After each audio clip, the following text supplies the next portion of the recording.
저희들에게 추석 명절이라는 시간을 주셔서 좀 쉴 수 있고 재충전할 수 있고 또 사람들 만나는 건 좀 꺼려했지만은 좀 멀리할 수 있는 시간이었지만은 그래도 마음으로나마 더 함께 연결될 수 있는 그런 시간들, 참 우리 고유의 명절이 있다는 것이 얼마나 감사한지를 느끼게 되었습니다.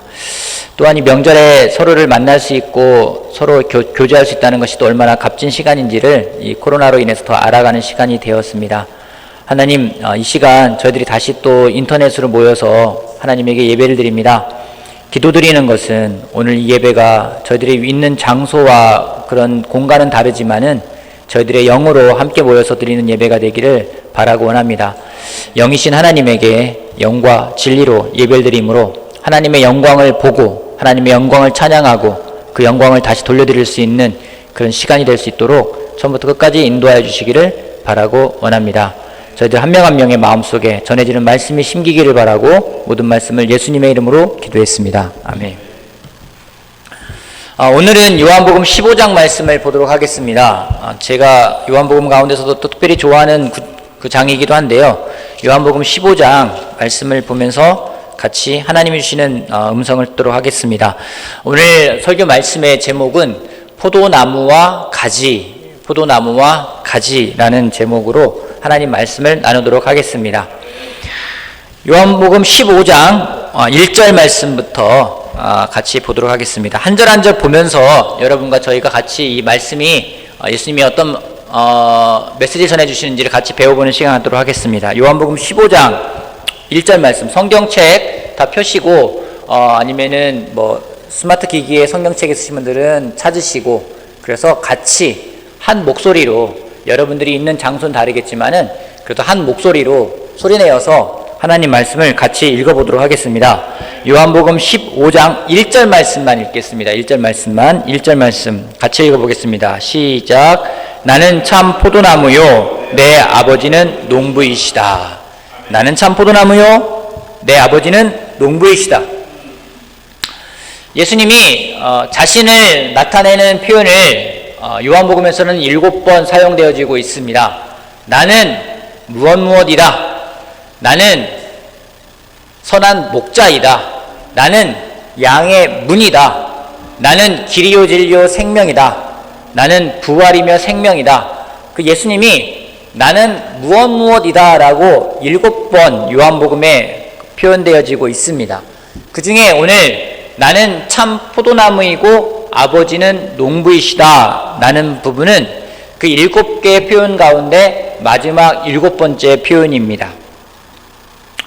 여러분, 예수님이 나는 참 포도나무이다, 아버지는 농부이시다,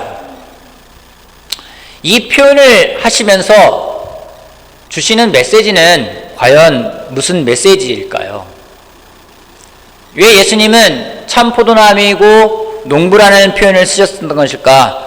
참 예수님이 주시고자 하는 메시지는 우리들과 예수님과 하나님과 어떠한 연관이 있는지 그 관계를 나타내는 표현입니다. 이 표현뿐만 아니라 예수님과 우리가 어떤 관계를 맺어가야 될지를 나타내는 것들이 그 모든 7가지 표현에 담겨 있습니다. 대개 종교라는 말을 하게 될 때 종교는 무엇을 해야 될까라는 생각을 가지고 시작을 합니다. 내가 그 종교를 믿으면 나는 무슨 일을 해야 되지? 나는 어떠한 행동을 해야지? 라는 시작을 하게 됩니다. 내가 믿고 있는 것에 대해서 무언가 행동을 먼저 어떻게 해야 되는가를 시작하면은 우리는 종교인이 되기 쉽습니다. 예수님을 믿고 하나님을 믿으면서도 내가 믿기에 무엇을 해야 되지? 라는 생각을 하게 되면 우리가 믿는 이 믿음은 종교적인 일로 흘러가기가 아주 쉽습니다. 오늘 예수님은 나는 참 포도나무이다, 아버지는 농부이다, 너희는 가지이다, 이 말씀을 하시면서 그 어떠한 일을 해야만 되는 것이 아니라 올바른 믿음이라는 것은 결국 내가 믿고 있는 대상과 내가 어떠한 관계를 가져가고 있는지가 더 중요함을 말씀하고 계십니다. 믿음이라는 건, 하나님에 대한 믿음이라는 건 하나님과의 올바른 관계에서 시작됨을 예수님이 말씀하고 계십니다. 지금 예수님은 믿음의 본질이라는 것은 결국 믿는 대상과 내가 어떠한 관계를 쌓아가고 있느냐에 달려있다는 것을 말씀하십니다. 여러분, 믿음은 중요합니다. 하지만 관계도 그에 못지않게 굉장히 중요합니다. 왜냐하면 믿음이라는 것과 관계라는 것이 좀 다를 수가 있기 때문입니다. 믿음이 있다고 항상 관계가 좋은 건 아닙니다. 저는 저희 부모님이 안면도에 살아계시는 것을 믿습니다. 저희 아버님이 어머님이 저를 사랑한다는 것도 믿습니다. 그렇다고 저희 부모님과 저와의 관계가 항상 좋다라고 말할 수는 없습니다. 그만큼 믿음이 있다라는 것과 관계라는 것은 굉장히 좀 깊은 연관이 있지만 또 더 다른 면도 있다는 것을 우리가 알 수 있습니다. 하나님에 대한 믿음도 굉장히 중요합니다. 하나님은 살아계신 분이시다. 하나님은 전지전능하신 분이시다. 많은 것을 믿고 받아들이는 것도 중요하지만 그분과 내가 어떠한 관계를 쌓아가고 있는지는 더 중요하다는 겁니다. 여러분, 구원이라는 게 무엇입니까? 결국 깨졌던 하나님과 나와의 관계가 회복되어지는 것이 구원이라는 것입니다. 예수님은 그 관계를 포도나무와 가지 그리고 농부라는 이 세 개의 연관관계를 가지고 제자들에게 설명하고 계십니다. 아버지는 농부이시고 예수님은 포도나무고 우리는 가지라는 겁니다. 근데 왜 예수님은 그 많은 나무 가운데 포도나무를 비유를 드셨을까요? 멋있는 나무 있지 않습니까? 나는 백향목이다. 얼마나 좋아요. 멋있잖아요. 아주 목재로도 쓰일 수 있고 보기에도 좋고 많은 걸 했는데 포도나무라는 비유를 드셨어요. 여러분, 포도나무는요 목적이 명확합니다. 포도나무는 땔감으로 잘 사용하지 않는 나무입니다. 또 포도나무는 어떤 목재로서도 생각하지가 않습니다. 내가 어디에다가 포도나무를 목재로 쓸까라고 생각하는 사람은 거의 없습니다. 포도나무의 목적은 오직 한 가지입니다. 여러분은 포도나무 하면 뭐가 떠오르십니까? 이 자리에 있는 분들 몇 분 계시지만 여러분, 포도나무 하면 떠오르는 게 뭐가 떠오르십니까? 맞아요. 포도나무 하면은 우리는 포도가 떠오릅니다. 포도나무 하면 그 열매인 포도를 생각하지 나무를 생각하는 사람은 별로 없습니다. 포도나무는 볼품이 없습니다. 하지만 열매는 굉장히 풍성합니다. 사진 하나 준비했는데요. 사진 하나 보시겠어요? 여러분, 우리나라에 포도나무가 한 그루가 있는데 비공인 세계 신기록을 가지고 있는 나무입니다. 이 포도나무 한 나무에서, 한 그루에서 포도송이가 4,500송이가 열렸어요. 한 나무에서 4,500송이. 이 포도나무가 열려있는 그 가지가 뻗어있는 그 거리를 재니까요 4km라고 합니다. 어마어마하죠. 각 길이를 다 재보니까 이 길이가 4km라고 합니다. 한 그루 포도나무인데 거기에서 맺힌 포도송이가 4,500송이이니 그 포도알 하나하나를 치면 얼마나 많겠습니까? 포도나무는 여러분 보는 것처럼 볼품이 별로 없어요. 누가 이걸 목재로 쓰겠습니까? 누가 이걸 여러분 땔감으로 쓰려고 하겠습니까? 포도나무 하면은 포도가 떠오르는데 포도나무에서 그 포도가 떠오를 때 그 이미지와 느낌이 무엇이냐면 굉장히 풍성하다라는 겁니다. 예수님은 자신을 포도나무에 비유하셨어요. 그 이야기는 뭡니까? 예수님이 얼마나 풍성하신 분이신지 우리들에게 주고자 하는 것이 째잔하게 주는 게 아니라 아주 풍성하게 우리들을 사랑하시고 풍성하게 우리를 돌보시고 풍성하게 우리를 사랑하신다는 분이라는 것을 우리가 알 수가 있습니다. 그러기에 예수님은 나는 참 포도나무이다. 아버지는 농부이시다. 너희는 가지이다. 이 관계를 말씀을 하고 계시면서 곧 떠나실 그리고 남겨둘 제자들을 격려하기 위해서 그들의 불안함을 덜어주고 믿음을 갖게끔 하기 위해서 말씀을 전하고 계십니다. 2절 말씀 계속 같이 보겠습니다. 2절 말씀 같이 읽어보겠습니다. 2절 말씀만 읽겠습니다. 2절 말씀 시작. 내게 붙어 있으면서도 열매를 맺지 못하는 가지는 아버지께서 다 잘라버리시고 열매를 맺는 가지는 더 많은 열매를 맺게 하시려고 손질하신다. 이 구절에 보면은 가지의 종류는 딱 두 가지밖에 없습니다. 어떤 가지가 있죠? 첫 번째, 열매를 맺지 못하는 가지. 두 번째, 어떤 가지요? 열매를 맺는 가지. 가지 종류는 딱 두 가지예요. 열매를 맺지 못하는 가지, 열매를 맺는 가지. 열매를 맺을 가지는 없습니다. 맺을 수도 있을 것 같은 가지도 없어요. 그냥 포도나무에 붙어있는 가지는 딱 두 종류라는 겁니다. 열매를 맺는 가지, 열매를 맺지 못하는 가지. 여러분, 오늘 여러분은 어떤 가지입니까? 열매를 맺는 가지입니까? 열매를 맺지 못하는 가지입니까? 무서운 말이 있습니다. 열매를 맺지 못하는 가지는 아버지께서 다 잘라버리신대요. 이 구절을 읽으면 굉장히 그래서 부담이 돼요. 내가 열매가 있나? 어떤 열매를 맺고 있지? 열매는 무엇이? 많은 생각을 하게 됩니다. 성령의 9가지 열매를 말하는 걸까? 뭔가 새로운 사람을 초대해서 그 사람이 정말 다시 구원받게 도와주는 그 열매를 말하는 걸까? 나의 삶에서 열매를 말하는 걸까? 열매란 무엇이? 난 열매를 얼마나 맺고 있지? 하나님이 날 잘라버리시면 어떡하지? 그런 두려움들이 있습니다. 또 여기는 열매를 맺는 가지는 더 풍성하게 맺게끔 손질을 하신대요. 가지치기를 하신다라는 겁니다. 그래서 영적인 원리는 영적으로 부유한 사람은 더 부유해지고 가난한 사람은 더 가난하게지는 참 우리가 상식적으로 이해할 수 없는 영적인 원리는 부익부 빈익빈의 원리입니다. 그러게 이 말씀은 읽는 사람들에게 부담이 됩니다. 이 말씀을 근거로 열매를 맺지 못하는 사람들의 삶은 마지막 날 심판날에 하나님의 심판을 받을 거라고 주장하는 사람들이 있습니다. 맞는 말이기도 합니다. 하나님은 마지막 날에 우리를 심판하실 것입니다. 하지만 여기서 잘라버린다, 제거한다, 이 단어의 원어를 보면은 좀 다른 부분도 생각을 해볼 수가 있습니다. 제가 어제 설교 말씀을 준비하면서 이 단어 때문에, 이 부분 때문에 한 서너 시간을 좀 자료를 찾아보면서 머리를 좀 끙끙 싸매고선 공부한 적이 있는데요.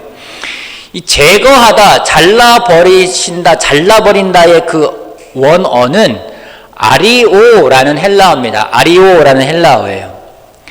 이 아리오라는 헬라어의 단어에는 몇 가지 의미가 있습니다. 그 한 가지 의미는 정말로 잘라버린다, cut off, 잘라버린다, 제거한다, 그 의미가 있습니다. 또 다른 의미는 뭐냐면 들어 올린다, lift up 이라는 뜻도 있습니다. 이것은 성서시대의 포도 재배법을 보면은 좀 더 이해가 될 수 있고 많은 도움이 됩니다.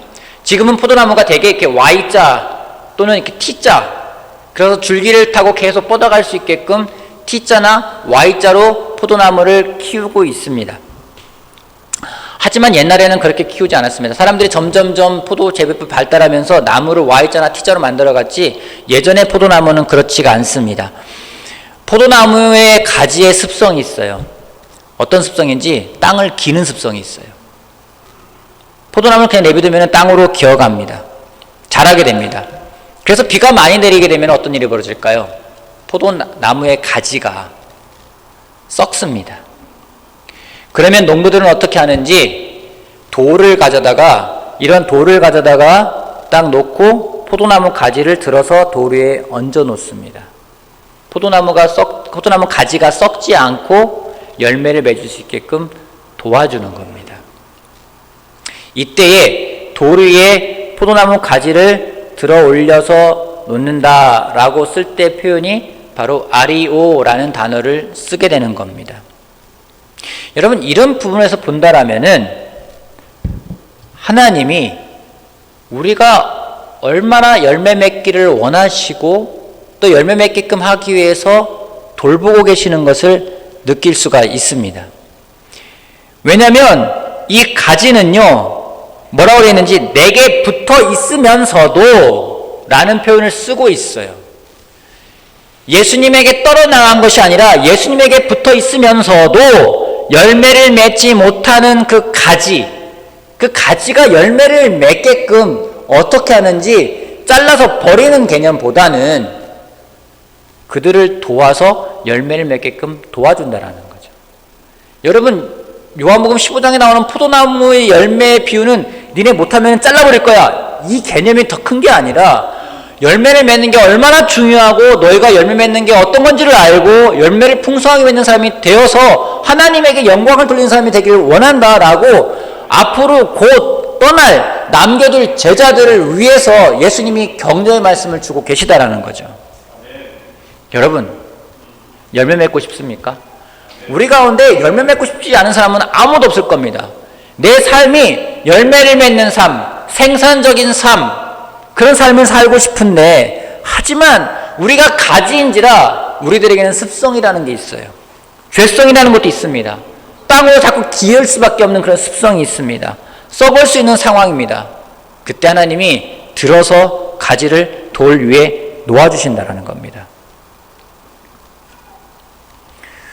우리 대부분은 이러한 가지의 습성이 많이 갖고 있습니다.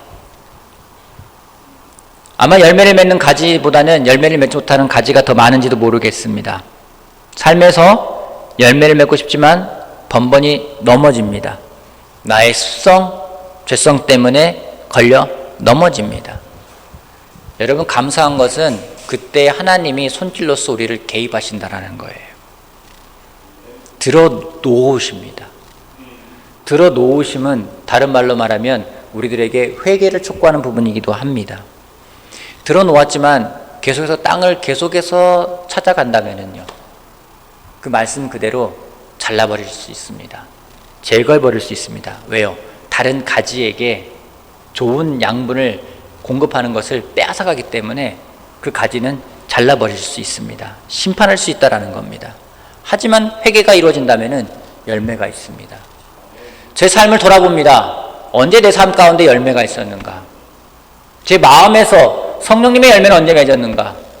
잃어버린 영혼에 대해서 내가 정말 구원하고자 하는 그 열매는 언제 맺게 되었는가? 회개할 때에 있었던 것을 저는 깨달을 수가 있습니다. 회개하지 않고 계속 땅을 파고 들어가고자 하는 그 습성을 버리지 않는다면 하나님은 이 말씀하신 대로 가지를 잘라버리실 수 있습니다. 또 한 가지는 하나님은 열매 맺는 가지는 더 많은 열매를 맺게 하시려고 손질하신대요. 한마디로 가지치기 한다라는 겁니다. 여러분, 열매를 맺고 싶으면요, 우리한테 이런 부분은 필요하다는 생각을 들어요. 아까 들어놓으셨을 때 계속해서 올바르게 자라는 부분도 있지만은 가지치기 하는 부분들도 굉장히 중요합니다. 원의 보고서를 보게 되면요, 여러분, 오래된 나무를 더 많이 가지치기를 할까요? 아니면은 막 자라는 나무를 더 많이 가지치기 할까요? 막 자라는 나무. 애석하게도 오래된 나무를 더 많이 가지치기 한다고 합니다. 오래된 나무일수록 가지치기를 더 자주 해주지 않으면 그 나무가 열매를 잘 맺지 못한대요. 그러기에 오래된 포도나무일수록 더 자주 가지치기를 해줘야 된다는 거죠. 저는 이 부분이 되게 놀라웠어요. 이런 부분들은 윌킨슨 박사라는 분이 쓴 포도나무의 비밀이라는 책에 나와 있는 부분들인데요. 참 이 대목은 저한테 한편 격려가 되었습니다. 여러분, 올드 크리스찬 되어가면서 제자로 산지 이제 20년, 거의 대부분 20년은 이제 다들 바라보고 있지 않습니까? 20년, 22년, 어떤 사람들은 30년 그런 삶을 사는데 왜 나는 아직도 이렇게 바뀔 부분이 많은 걸까? 아직도 왜 이렇게 나한테는 부족한 부분이 많은 걸까? 나는 왜 아직까지도 계속해서 하나님이 그런 가지치기가 계속 필요한 사람이 될 것인가? 왜 예수님을 닮아가는데 닮아가는 삶이 점점 더 힘들어지는 걸까? 여기에 답이 있다는 생각이 들었습니다. 오래된 가지일수록 더 가지치기를 많이 해야 된다는 겁니다. 여러분, 가지치기 하는 건 가지에게는 고통의 순간이에요. 하지만 그 작업이 없이는 열매를 맺을 수가 없다는 겁니다. 예수님은 제자를 떠나시기 전날 밤에 두려움에 쌓여있는 제자들에게 겁을 주시기 위해서 이 말씀을 하시지는 않은 겁니다. 그들을 격려하기 위해서 얼마나 열매 맺는 삶을 사모하고 갈망해야 되는지를 다시 한번 말씀해 주셨다는 것을 우리가 기억하면서 우리도 이 부분을 생각했으면 좋겠어요. 내가 어떤 가지인지, 또 어떤 부분에서 손질을 해야 되는지. 3절 말씀에 이런 말씀이 있습니다. 3절 말씀 보겠습니다. 너희는 내가 너희에게 말한 그 말로 말미암아 이미 깨끗하게 되었다. 이미 손질되었다. 이미 가지치기 되었다라는 겁니다. 제자들에게 말씀하십니다. 뭐라는지 내가 이미 너희에게 한 그 말로 너희는 이미 손질이 되었다고 말씀하고 계세요. 여러분, 우리를 손질할 수 있는 게 뭔지 아십니까? 그건 말씀입니다. 말씀은 칼이라고 표현하고 있습니다. 말씀은 거울이라고 말하고 있습니다. 말씀이 나를 가지치게 할 수 있다는 거죠. 다른 무엇인가가 나를 가지치게 하면서 더 많은 열매를 맺는 그런 존재를 바꿔가는 것이 아니라 말씀에다가 나를 비춰보지 않으면, 말씀의 칼로서 도려내지 않으면은 나는 손질될 수가 없다라는 부분입니다. 시편 119편 9절에 이런 말씀이 있습니다. 제가 읽어보겠습니다. 시편 119편 9절에 이런 말씀이 있습니다. 젊은이가 어떻게 해야 그 인생을 깨끗하게 살 수 있겠습니까? 주님의 말씀을 지키는 길, 그 길뿐입니다. 우리가 어떻게 깨끗하게 손질될 수 있겠습니까? 우리가 어떻게 가지치기가 되겠습니까? 주님의 말씀을 따라 사는 그 길밖에는 없다고 성경은 이야기하고 있습니다. 포도나무 비유에서 하나님이 원하시는 것은 우리가 열매 맺는 가지가 되기를 너무나 바라신다는 겁니다. 그러기에 우리를 들어올리시고 우리를 손질하시고, 이런 부분에서 우리가 게을리하면 안 된다는 생각을 하게 됩니다. 특별히 올드 크리스찬들 15년, 20년 그 이상 되신 분들, 여러분들 오늘 가지치기를 하고 있습니까? 저도 느끼는 거지만 점점점 나이가 들어가면서 생각이 굳어지는 것들이 있습니다. 저의 습성이 더 강해지는 부분도 있습니다. 지난주에 다음 세대, 소위 말하는 Z제너레이션, G제너레이션이라고 하죠. Z제너레이션에 대해서 같이 공부하고 좀 배우는 그런 워크숍 시간이 있었습니다. 다음 세대를 이해하기 위해서, 그들을 세우기 위해서는요, 그들을 공부하지 않으면 안 돼요. 교회 전체에다가도 우리 부모들, 모든 부모들을 대상으로 다음 세대들에 대해서 같이 배워보는 시간을 가지려고 지금 계획을 하고 있습니다. 너무나 달라요. 너무나 달라요. 전세적으로 G제너레이션 1995년부터 2004년, 2005년까지 태어난 아이들을 보통 그렇게 보내는데요. 그 아이들이 전체 인구에 차지하는 비율이 22.7%라고 합니다. 그들이 소비하는 소비량이 전체 소비의 약 70%라고 합니다. 그러기에 기업들은 그들의 생각을 알기 위해서, 그들을 공부하기 위해서, 그들에게 더 물건을 더 팔기 위해서 그들을 공부하고 연구하고 있습니다. 근데 제가 부모로서 그들에 대한 내용들을 보면서 느낀 게 뭔지 아십니까? 와, 정말 부모가 개혁을 하지 않으면, 그냥 머릿속에서 혁명이 일어나지 않으면은 아이들을 이해할 수 없겠구나라는 부분입니다. 그 이야기는 뭔지, 내 머릿속에서, 내 마음에서 가지치기가 이루어지지 않으면은요, 연결되어 줄 수 없다라는 거죠. 왜냐하면 우리는 굳어있는 게 너무 많기 때문입니다. 너무나 많은 것들이 정해져 있습니다. 그래서 아이들이 그거를 따라오길 바라는 거죠. 근데 그렇게 해서는요, 아이하고 교제할 수가 없다라는 겁니다. 그냥 제가 느낀 건 그래, 그 단어 딱 두 가지였습니다. 내 머릿속의 개혁, 내 생각의 혁명이 일어나지 않는 한은 절대로 그들을 도와줄 수가 없겠구나라는 겁니다. 가지치기가 이루어지지 않으면요, 변화라는 건 없습니다. 가지치기는 고통입니다. 아픕니다. 괴롭습니다. 힘든 겁니다. 하지만 그 가지치기, 그 손질을 거부한다면은 나의 삶의 변화라는 건 없다라는 거죠. 오늘 말씀이 여러분들을 정말로 가지치게 하지 않는다면은, 말씀에 녹슬어가지고 더 이상 여러분을 치워낼 수가 없다면은 그 말씀을 읽는 건 아무 의미가 없습니다. 말씀을 비춰보는데 보이지가 않는다면은 그 말씀은 여러분들에게 더 이상 효력이 없는 겁니다. 오늘 여러분들은 그 말씀으로서 여러분들을 가지치게 하고 있습니까? 세상에 많은 도구들이 있습니다. 날카로워 보이는 것들이 있습니다. 더 세련돼 보이는 게 있습니다. 이건 아프지 않게 여러분들을 손질할 수 있을 거라고 보여주는 것들이 있습니다. 그것들로서는 가지치기가 불가능합니다. 오직 하나님 말씀만이 우리를 가지치게 할 수 있고, 손질할 수 있고, 깨끗하게 할 수 있다고 말씀하고 있어요. 그 변화가 없이는 우리 삶에 더 많은 열매를 맺는다는 건 불가능합니다. 아까 말했듯이 오래된 나무를 그냥 내비두잖아요. 놀랍게도 나무가 시듭니다. 그 소산물은 줄어들게 되어 있습니다. 성숙한 가지들이 최대한의 소출을 내게 하려면은 반드시 해야 되는 게 무엇인지 가지치기라는 겁니다. 저에게 자문해 봅니다. 또 여러분들에게도 오늘 제가 질문을 던집니다. 여러분은 오늘 가지치기를 하고 계십니까? 어떤 부분이 가지치기 되어지고 있습니까? 혹시 모난 부분, 잘라내야 될 부분, 도려내야 될 부분, 어쩌면 쓸데없이 영양분을 더 빨아들이는 부분, 그래서 열매를 못 맺게 하는 부분, 그 부분은 무엇인지 우리가 한번 생각해 보아야 합니다. 말씀을 통해 비춰 보아야 합니다. 또 말씀을 따라서 도려내야만 합니다. 그것이 없이 우리 삶 가운데 더 많은 풍성한 열매를 맺는 것은 하나님 말씀에 의하면 불가능하다는 것을 여러분 기억하시기를 바랍니다. 그 가지의 목적은 무엇일까요? 포도나무에 가지가 많이 있는데 가지의 목적이 무엇일까요? 가지의 목적은 딱 한 가지예요. 열매를 맺는 거예요.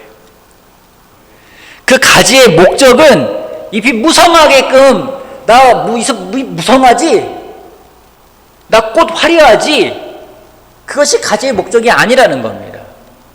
가지의 목적은 유일하게 한 가지밖에 없어요. 열매를 맺는 것. 근데 우리는 무성한 가지를 원할 때가 있습니다.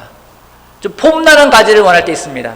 반듯하면서 뭔가 좀 더 세련되고 좋아 보이는 것이 우리의 목적이 될 때가 있습니다. 여러분, 우리 삶의 목적을 분명하게 아는 것이 필요합니다. 예수님이 우리에게 주신 삶의 목적은 우리가 예수님이 주시는 그 영양분으로 인해서 예수님이 주는 그 열매를 맺는 사람이 되기를 바라고 계시다는 거죠. 그러면 우리가 어떻게 열매를 맺을 수 있을지 계속해서 이야기하고 있습니다. 4절부터 쭉 읽어보겠습니다. 제가 읽어보겠습니다. 내 안에 머물러 있어라. 그리하면 나도 너희 안에 머물러 있겠다. 가지가 포도나무에 붙어있지 아니하면 스스로 열매를 맺을 수 없는 것과 같이 너희도 내 안에 머물러 있지 아니하면 열매를 맺을 수 없다. 나는 포도나무요 너희는 가지이다. 사람이 내 안에 머물러 있고 내가 그 안에 머물러 있으면 그는 많은 열매를 맺는다. 너희는 나를 떠나서는 아무것도 할 수 없다. 사람이 내 안에 머물러 있지 아니하면 그는 쓸모없는 가지처럼 버림을 받아서 말라버린다. 사람들이 그것을 모아다가 불에 던져 태워버린다. 너희가 내 안에 머물러 있고 내 말이 너희 안에 머물러 있으면 너희가 무엇을 구하든지 다 그대로 이루어질 것이다. 너희가 많은 열매를 맺어서 내 제자가 되면 이것으로 내 아버지께서 영광을 받으실 것이다. 아버지께서 나를 사랑하신 것과 같이 나도 너희를 사랑하였다. 너희는 내 사랑 안에 머물러 있어라. 너희가 내 계명을 지키면 내 사랑 안에 머물러 있을 것이다. 그것은 마치 내가 내 아버지의 계명을 지켜서 그 사랑 안에 머물러 있는 것과 같다. 여러분, 제가 읽었는데 여러분들 가장 많이 들은 단어가 뭡니까? 머물러. 여러분, 3절부터 시작해서 쭉 제가 읽은 10절까지 머물러라는 단어가 몇 번 나오는지 아십니까? 혹시 세보신 분 계세요? 제가 세봤거든요. 11번 나와요. 11번. 내 안에 머물러 있어라. 그러면 나 너희 안에 머물러 있겠다. 너희가 내 안에 머물러 있지 않으면 열매를 맺지 못한다. 사람이 내 안에 머물러 있고 내가 그 안에 머물러 있으면, 사람이 내 안에 머물러 있지 아니하면, 머물러 있고 또 머물러 있으면, 계속 머물러 있으면, remain 계속 붙어있으면, 붙어있지 않으면 이란 말을 쓰고 있어요. 열매를 맺을 수 있는 방법은 딱 한 가지밖에 없습니다. 그 예수님 안에 머물러 있어야 된다는 겁니다. 아주 명확하게 설명하고 계세요. 가지가 나무에 붙어있지 않고 어떻게 열매를 맺을 수 있겠느냐고 명확하게 이야기하고 있습니다. 가지는 특성이 있습니다. 혼자서는 존재할 수 없습니다. 혼자 존재하는 것은 열매를 맺기 위함이 아니라 땔감의 목적밖에 안 됩니다.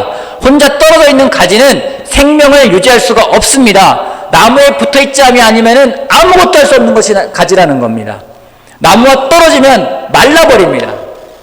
삶이 드라이 하십니까? 뭔가 메말라 있습니까? 여러분이 어디에 붙어 있는지를 여러분 다시 한번 생각해 보길 바랍니다. 계속해서 말씀하십니다. 내 안에 거하라, 내 안에 머물러라, 내 안에 있어라 라고 예수님은 말씀하고 있습니다. 열매는 나무에 붙어서 영양분을 맺을 때에 저절로 생기는 것이 열매입니다. 우리가 열매를 맺으려고 애를 쓴다고 해서 열매를 맺어지는 것도 아닙니다. 때로는 그렇게 해서 열매 같은 것이 맺어지지만은 그 열매는 오래가지 못하는 습성이 있습니다. 하지만 우리가 열매 맺는 삶을 하기 위해서 내가 가지 입장에서 내가 해야 될 것이 있다면은 그것은 무엇인지 나무에 붙어 있는 겁니다. 어떻게 해서라도 붙어 있으면 언젠가는 열매를 맺게 되어 있습니다. 하나님이 들어주시고 가르치게 해주시고 내가 붙어만 있다라면은 언젠가는 열매를 맺을 수 있다는 것을 우리가 기억해야만 됩니다. 그러기에 우리는 어떤 수단과 방법을 가리지 않고서라도 그 나무에 붙어 있어야만 됩니다. 그것에 대해서 시간적인 어떤 경제적인 투자가 필요하다면은 그것은 꼭 해야만 되는 부분입니다. 다시 한번 그러게 여러분에게 제가 부탁을 드립니다. 예수님에게 붙어 있으십시오. 단체에 붙어 있어라, 사람에게 붙어 있어라, 저는 그렇게 권하고 싶지 않습니다. 특별히 코로나 시대에 우리가 그동안 붙어 있던 것들이 어떤 것들인지 하나님이 보여주신 것 같아요. 사람에게 붙어 있었는지, 환경에 붙어 있었는지, 조직에 붙어 있었는지. 하지만 지금 하나님에게 붙어 있는 사람들은 계속해서 튼튼하게 열매를 맺고 있는 걸 보게 됩니다. 하지만 그 하나님에게, 예수님에게 붙어 있지 아니한 사람들은 말라가고 있다는 걸 볼 수가 있습니다. 메말라져요. 점점 드라이해집니다. 부탁드리긴 여러분 수단과 방법을 가리지 마십시오. 지난번에 우리 찰리 미경 장로님 부부가 오셔서 부부 가운데 자녀를 양육하는데 가장 중요한 것이 무엇인지 부부관계라고 했어요. 저 그분들 말에 공감합니다. 부부관계가 좋아지기 위해서 여러분들이 할 수 있는 수단과 방법을 가리지 말고 하라고 이야기를 했어요. 마찬가지입니다. 정말 열매를 맺는 삶을 원한다면 예수님에게 붙어있기 위해서, 어떻게 해서라도 붙어있기 위해서 여러분 수단과 방법을 가리지 말고 붙어있길 바랍니다. 이건 우리가 해야 될 일입니다. 그 다음에 열매를 맺을지 안 맺을지 우리 몫은 아니에요. 하지만 약속하고 있습니다. 붙어 있다면 열매를 맺을 거라고 이야기를 하고 있습니다. 머물러 있다는 게 뭡니까? 내 안에, 예수님이 그럽니다. 내 안에 머물러 있으라고 얘기를 하고 있어요. 그분 안에 있는다라는 겁니다. 여러분, 이거는요 주체가 바뀌는 겁니다. 제가 지난번에 요한계시록 때 나왔지만은 어떤 사람이 불교를 믿다가 내 기독교를 믿겠어, 개종했단 말을 쓰게 됩니다. 뭐가 달라진 겁니까? 뭐가 달라진 거예요? 내가 불교 믿다가 기독교 믿게 됐어, 뭐가 달라진 거예요? 달라진 거는요 내가 믿는 대상만 달라진 거지 내가 바뀐 건 아니에요. 하지만 여러분, 예수님 안에 머물러 있는 건 뭡니까? 내가 그분 안에 들어가서 내가 바뀌는 거예요. 내가 바뀌는 거예요. 우리는 내가 바뀌지 않고 내 주변에 있는 것들이 바뀌길 원합니다. 그게 뭔지 아십니까? 그게 교만이라는 거예요. 하지만 교만하면 절대로 예수님에게 붙어 있을 수 없습니다. 예수님이 나한테 붙어 있길 바랄 때가 있어요. 그게 아니에요. 성령님도 마찬가지입니다. 성령님이 내 안에 계시지만 성령님이 나를 사로잡아서 성령이 정말 쌓여서 내가 그 안에 가득 들어가 있는 상황, 그걸 뭐라고 합니까? 성령 충만이라고 이야기하는 거예요. 오늘 여러분은 예수님 안에 들어가 있습니까? 예수님이 여러분에게 들어와 계십니까? 같은 말일 수 있겠지만은 굉장히 다릅니다. 물론 우리가 예수님 안에 들어가 있고 예수님이 우리 안에 들어와 계십니다. 하지만 진짜 머무른다는 그 의미는 완전히 녹아 들어가서 그분 안에 내가 거하는 것임을 여러분 기억하길 바랍니다. 이 우선순위가 명확해야만 됩니다. 우선순위가 명확하지 않으면 우리는 더 혼란스러운 삶을 살아갈 수밖에 없습니다. 8절 다시 한번 보면은요, 너희가 열매를 많이 맺어서 내 제자가 되면 이것으로 내 아버지께서 영광을 받으실 것이다. 열매 맺는 목적은 뭔지 아십니까? 여러분, 포도나무가 열매 맺으면 누가 영광을 받습니까? 포도나무가 아까 그 4,500송이 열매를 맺었잖아요. 누가 영광을 받습니까? 포도 가지가 영광을 받습니까? 포도나무가 영광을 받습니까? 아니에요. 포도나무 주인이 영광을 받습니다. 마찬가지입니다. 내가 포도나무 가지로서 풍성한 열매를 맺으면 누가 영광을 받는지 바로 하나님이십니다.